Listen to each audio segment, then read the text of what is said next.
PSC short നോട്ട്സിലേക്ക് എല്ലാവർക്കും സ്വാഗതം. നമ്മൾ ഇന്ന് നോക്കാൻ പോകുന്നത് ധാതുക്കളെക്കുറിച്ചുള്ളൊരു ക്വസ്റ്റ്യനാണ്.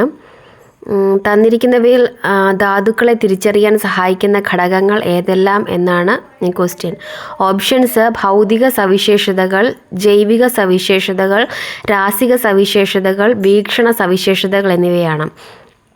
അത് ഓപ്ഷൻ എ 1ഉം 2ഉം മാത്രം ശരി, ഓപ്ഷൻ ബി 3ഉം 4ഉം മാത്രം ശരി, ഓപ്ഷൻ സി 1ഉം 3ഉം 4ഉം ശരി, ഓപ്ഷൻ ഡി 4 മാത്രം ശരി എന്നാണ്. ഉത്തരം സി ആണ്.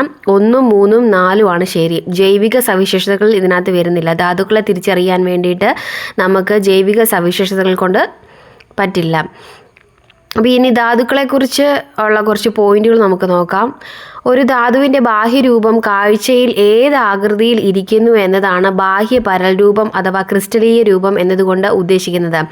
ഒരു ധാതുവിൻ്റെ ബാഹ്യരൂപം കാഴ്ചയിൽ ഏത് ആകൃതിയിൽ ഇരിക്കുന്നു എന്നതാണ്, ഏത് ആകൃതിയിലായിരിക്കും ധാതു ഇരിക്കുന്നത് എന്നതാണ് ബാഹ്യ പരൽരൂപം അഥവാ ക്രിസ്റ്റലീയ രൂപം എന്നതുകൊണ്ട് ഉദ്ദേശിക്കുന്നത്.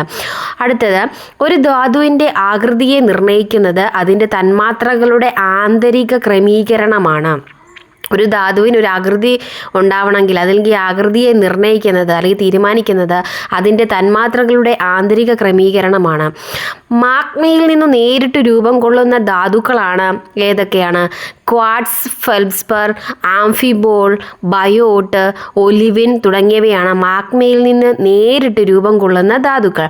മാഗ്മയിൽ നിന്ന് നേരിട്ട് രൂപം കൊള്ളുന്ന ധാതുക്കൾ ഏതൊക്കെയാണ്? ക്വാർട്സ്, ഫെൽഡ്സ്പർ, ആംഫിബോൾ, ബയോട്ട്, ഒലിവിൻ തുടങ്ങിയവ. ഈ ക്വാർട്സ്, ഫെൽഡ്സ്പർ, മൈക്ക, ആംഫിബോൾ, ഒലിവിൻ, ഗാർനൈറ്റ്, കാൽസൈറ്റ്, പൈറോക്സിനസ് തുടങ്ങിയവയാണ് ശിലകളുടെ രൂപീകരണത്തിന് സഹായിക്കുന്ന ധാതുക്കൾ.